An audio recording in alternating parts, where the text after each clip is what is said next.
Well, it's finally getting to be fallish outside. I think that's a word. I'm not sure. But whatever it's getting to be, it's starting to get a little cooler at nighttime, and people are thinking about their fireplaces. This scene that I've got going in the background is a winter scene with a nice fireplace going.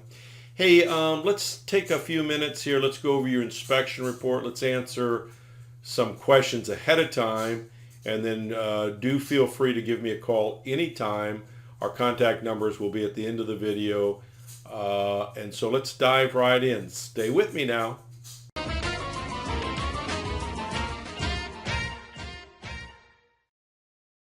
Okay, now let's take a look at the inspection report and see how it reads out.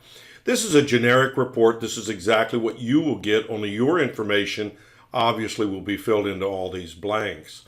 The upper right-hand corner of the report is the legend. Each one of these initials pertain to something. A is consistent with the age of the chimney. B, see comments below. C, repairs needed. D, need further evaluation. Or E, not applicable. And they're placed into the boxes next to the parts of the chimney that can be easily identified in this diagram. And then, of course, you'll find my comments here below. Now, let's take a look at your personal report. So stay with me. Hey, Matthew, I went out to the house today and inspected the chimney for your new property there. Beautiful house, nice location too, by the way. Hey, let's go inside. So we're looking at the downstairs fireplace. These are vent-free gas logs, work by remote. Got the remote working here. We switched out some batteries to get that to work out. Back wall of firebox is showing a lot of wear back there.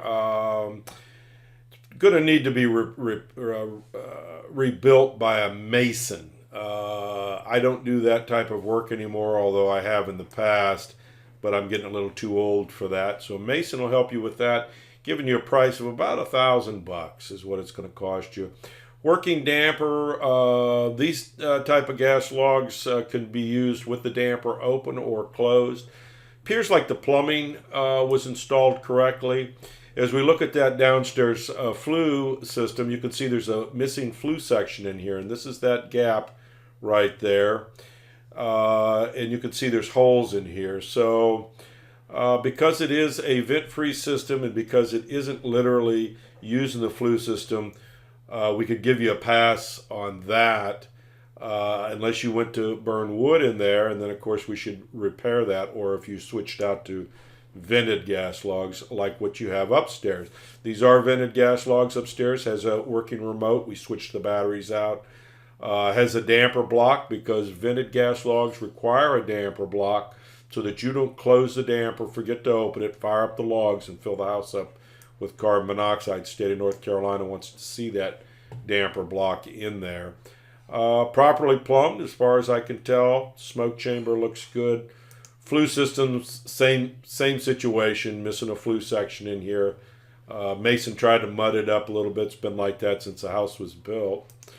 Up on top, you can see there's a cap on the upstairs flue. Let's roll down here.